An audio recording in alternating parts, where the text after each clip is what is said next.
All right, what's up, Hacksters? We are using a new system today, StreamYard, thanks to Adafruit, and Minicam, thanks to my friend Mohib, who has given me some wonderful tips on what he's been using. So this should attenuate the tech issues we've been having lately. Anyway, today I wanted to put together a rotary switch from SparkFun. This is a device where they have 10 different positions that this one switch can go in. And it has this little knob that can go on it and a little breakout board. And they have a really good tutorial that shows you how to put it together with a bunch of little resistors in this resistor ladder so that you can tell what position the switch is in your program. We're going to connect it to a Teensy microcontroller because what I want to do with it is build some filter pedals, but not just, one or two filter pedals. I want to be able to switch between 10 different banks of filters. So in one pedal, we're going to have a bunch of different options. And this is so that I can prototype a bunch of different things and sort of save them and play around with them. We could have like a reverb and an octavizer in one bank, or like, a delay and I don't know, whatever we want. Or have potentiometers and have a little attack and decay envelope. Oh, so many options. So anyway, let's take a look at the website here. This is SparkFun's page for the rotary switch itself. It's only $2. Very beautiful. And oh, they are out of stock. Maybe I got the last 3. Sorry. But you can still read the tutorials and everything. You could still find it, I'm sure, in other places. You've got the rotary switch potentiometer breakout, which is only $2.25. So that's about $4.25 so far. 9 spots on the board for resistors, positions 1 through 9. These resistors are bent like a hairpin and soldered in place standing up. On the opposite side of the breakout, you will find 3 pins to attach leads or a connector, which include counterclockwise, wiper, and clockwise end of the resistor string. You do have to purchase these 2 separately, so make sure that you get both. Now, the other thing that we have here is a rotary switch potentiometer hookup guide. SparkFun provides really nice tutorials for many of their products, and this is no different. So I'm going to be following this tutorial. Do I have all of these objects? I think I do. Oh, you know what? I forgot to bring a little clipper, and I forgot to bring a brass coil for soldering, but we'll figure those out later. Fantastic. They have an example project that uses a 7-segment LED display. I'm not going to be using that today. I'm going to be using it for a filter pedal. And then they have some other example projects. An analog project using a SparkFun sound detector, which actually could probably work with the microphone on the Teensy audio breakout. Cool. So let's see, are we missing anything? I think we're good to go. I'm going to switch over to my desktop. And here we have a close-up. One thing is that I wasn't quite sure if I'm going to be soldering to this side or that side. Typically, I would assume that the side with the footprint on it is the side that we're soldering to, but I'm not quite sure, so I'm going to be consulting the guide there. And you can see actually in the guide itself how they have, nope, maybe it's over here. They have a picture of how it gets all assembled. Here we are, with those little resistors standing up like hairpins, like they said. I have much smaller resistors here, but they should still do the job. They'll handle 1/6 of a watt. That might be a little low, but we can always replace them later on. Another thing that I'm using these for is a sample bank. So last week, I think it was, I showed you a Teensy project I've been working on, which is a sample bank. And you'll be able to push these little buttons and play and stop tracks so that you can have backing tracks for when you're performing live. But last week I had this sort of, this. It looks like the tutorial that we did 4 years ago for Paul from Teensy, and I was able to play 3 different tracks simultaneously and then stop each of them, up to 3 simultaneously, or any of them individually. And basically what I've done is ported that to this 4x4 matrix that I found that I had in my box from Tinkersphere, a shop in New York. And I've broken that out to little hookup wires and broken the Teensy and its audio shield out with these stackable headers so that I can plug various things in and prototype with it as I go. So that's kind of exciting. I haven't quite got the code ready to go on that yet, but I'm going to be using another Rotary switch to choose between sample banks on there as well. So I didn't just buy 3 of these switches because I was selfish or greedy, although those are also true. I actually have plans for them. So let's take a look at this hookup guide really quick. Which side are we soldering to? Oh yeah, as I thought, it is the side with the footprint on it. I think you can see my mouse actually. Cool. The side with the footprint on it, you can see that little white outline, and that's a piece of silk screen that's probably included in the actual part. When you go to create a PCB, you would find the part in the library. SparkFun has their own Eagle library for components, and I'm assuming that that footprint would be in there so that you know where to solder to. And then we have these 9 resistors. So it should be a pretty straightforward project, nice and easy for trying out StreamYard, and we'll see how it goes. So, going to get rid of this screen share here. All right. So we're starting off by just placing this.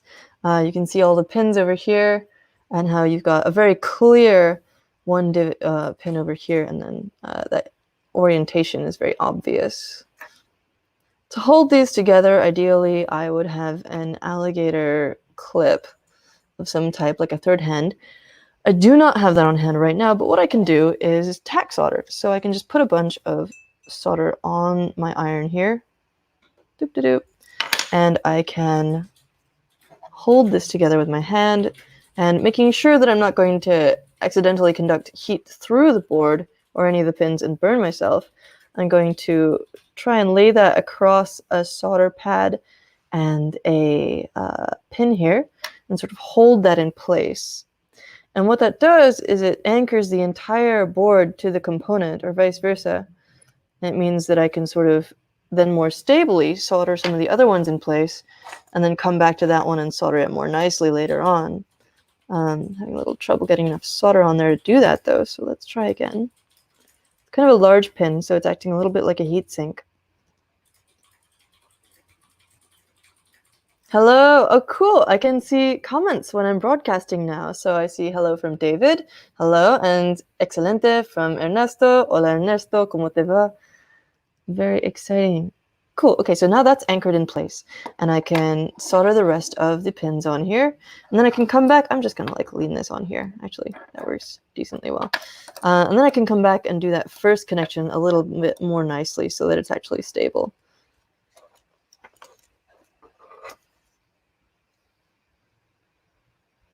Again, this is a test broadcast. This is the first time I'm using this technology stream, so please forgive any technical difficulties, but also please feel free to comment, because I can actually see your comments now while I'm broadcasting. It's kind of a pleasant change. This is not... I should really have gone and found a third hand before I started this, but I didn't, so there.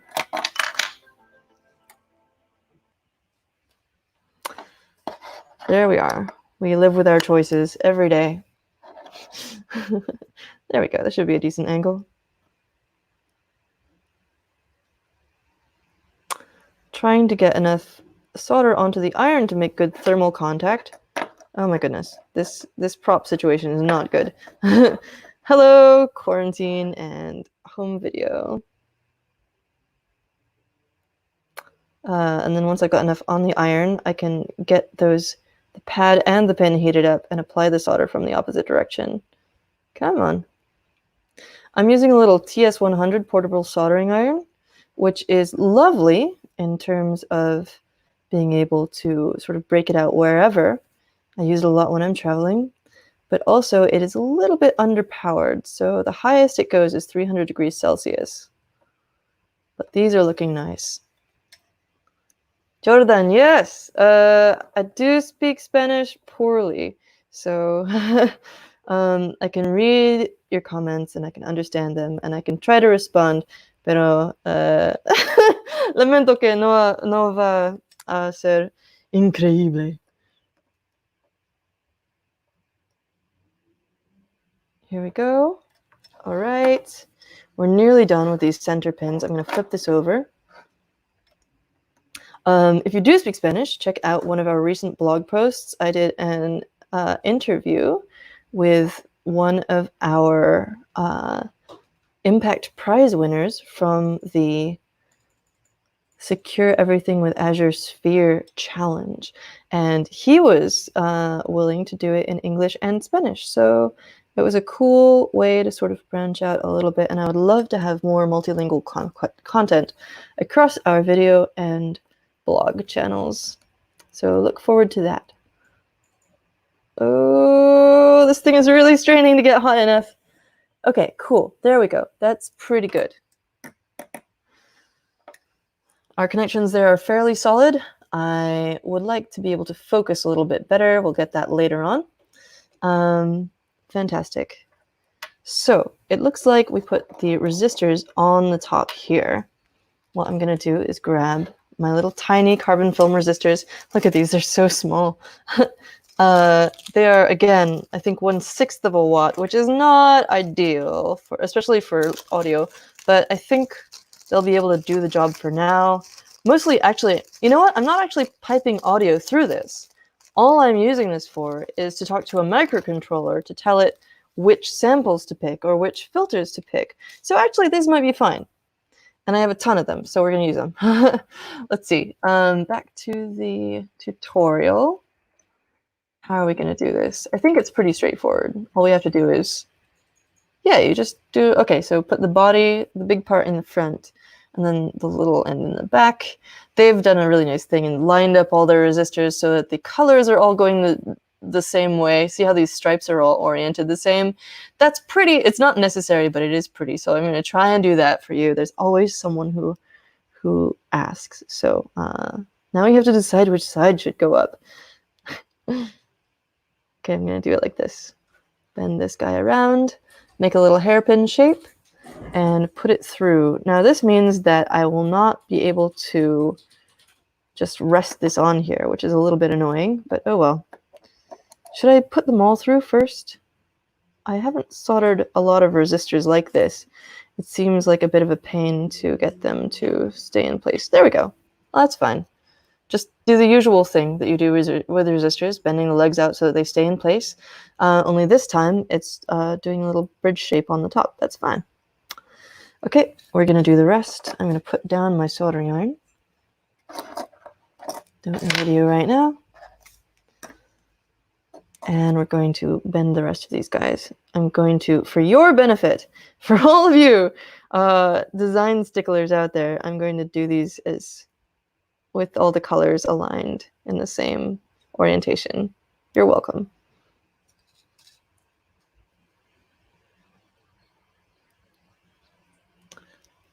Lo and behold says, like a surgeon. I appreciate that. I do not think I am quite that accurate, but I do have a lot of experience soldering. It's very gratifying to hear. Feel free to keep the flattery coming. Don't mind at all. This is kind of the boring part where we just bend a bunch of resistors and stick them through. If any of you are music fans, my friend Moldover, who was the subject of one of our recent videos, is about to do a new music video unveiling at 6 p.m. So if you're looking for something else to do with your evening after this live stream is over, go check that out. Also, go check out my friend Mohib's list of streams. I believe it is called Quarren Streams, but I can get the link for you after this. And they do a lot of electronics streaming. So stuff very much like this. If you have a stream that you're doing, it'd be really cool to hear about that. Anything electronics and hardware focused, I think that it's a fantastic way to share your skills and practice together and just stay connected during this time. Taylor says, Weird Al wants a word. I'm curious what it is that causes you to make that association, Taylor? What does he want a word about? I mean, my name is Alex, so I could conceivably be Weird Al because I'm also weird, but I wouldn't try and take hold of that legacy. I think he would easily win. Okay, here we go. 9 resistors. Beautiful. And I'm assuming that since it's a 10 position switch, one of the positions is just, 0 resistance. Okay, time to try and prop this up in some kind of sensible manner again. Looks like that's not going to happen, so we're going to get this not super sensible manner. Great. Let's go. We've got 18 things to solder together. I've got 23 minutes until the live stream. So I think we'll have plenty of time to do. The angle on here is not perfect, but it's pretty easy to solder together. Oh, boy. Doesn't mean we won't have a few little accidents. But as Bob Ross says, they're only happy little accidents.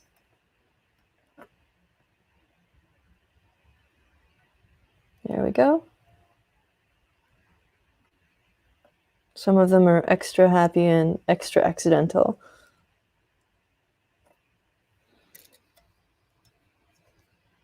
If Weird Al really wants a word, I would love to have a word with him.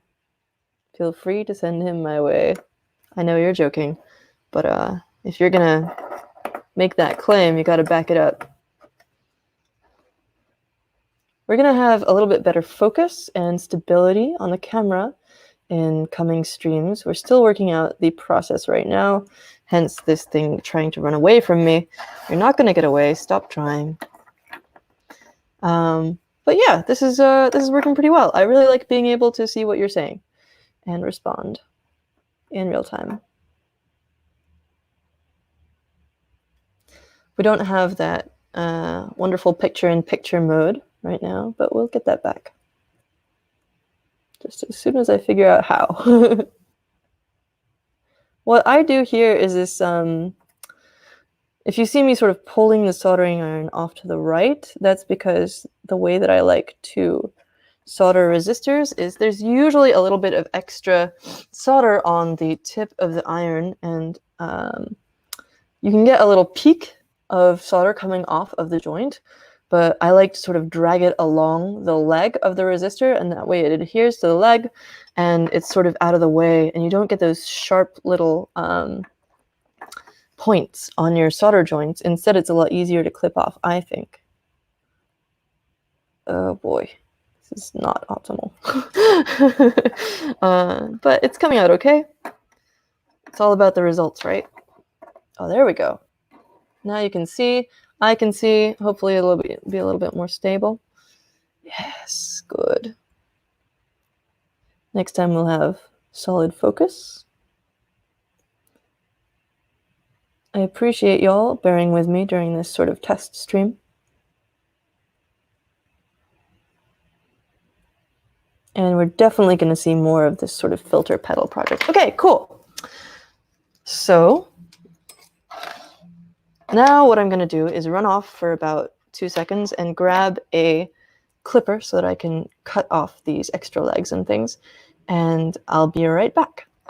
Thanks, Al-Walid. I appreciate you saying it's going well.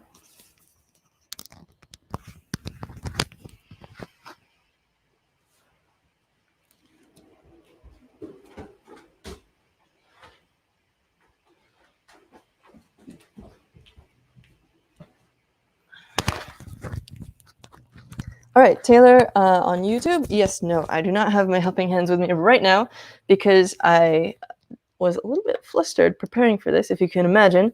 There's a lot going on when I'm testing a new stream, and I did not remember to bring them over here. But next time we'll have a lot of the process refined a little better. And yeah, so okay. I try to clip these off as close to the joint as possible. And another thing you might notice is that I'm holding these legs down as I clip them, and that's so that they don't fly off, either getting lost on the floor, maybe spiking somebody, or flying into my eyes or anything like that. It just sort of helps control their trajectory. Because when you clip them off, sometimes they have a little bit of velocity. See how clean that is?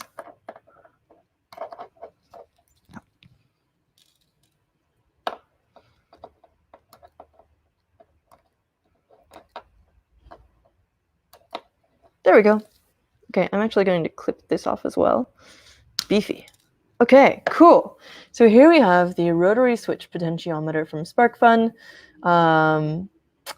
We've got the little resistor ladder on here, all aligned. You're welcome, design nerds. We've got the switch at the top. This rotates around 10 positions. And if I grab a screwdriver really quick, what I have here is a knob top that I can put on it.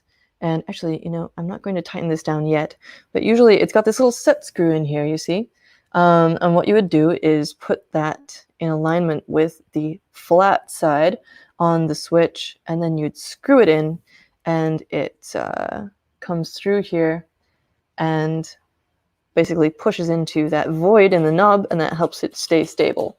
I'm going to push this onto here right now. It seems to be in the right orientation. And see how it works. Oh yeah, that's very satisfying. So I'm not quite satisfied with that angle. So, this is the maximum angle, and then this is the minimum. And that doesn't make a lot of sense to me. I'd like it to be either like vertical in either the fully on or fully off direction. See, that's just not a very good set of angles there. So, yeah, Taylor, love that click. Agreed. It's very nice. Now, I will have to take this off again, actually, because what I'm going to do is mount it onto a panel. And, oh, it fits on there quite snugly, doesn't it? If you can see in here, there is a little nut and a washer. And those, your panel sort of gets sandwiched between those so that, this part goes inside of your enclosure, which in this case, actually, I'm just going to be using this SparkFun box that the pedal kit comes in. So we'll be assembling this later, but this is a proto pedal kit from SparkFun. And it just so happens that the box it comes in, almost all of the parts sort of just sit at a perfect height to use the box itself as an enclosure.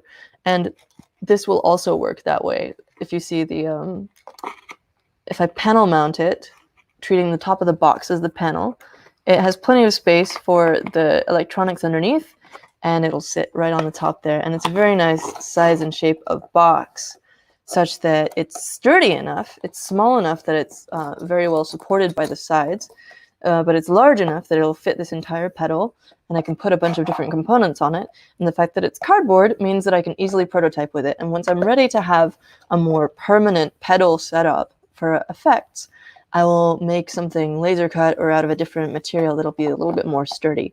But for now, this is great to prototype with. And I'm just going to put a bunch of different controls on it that I can sort of rewire whenever I like until I come up with a design that is solid and that I want to make permanent. All right, so thank you for joining me for this experiment.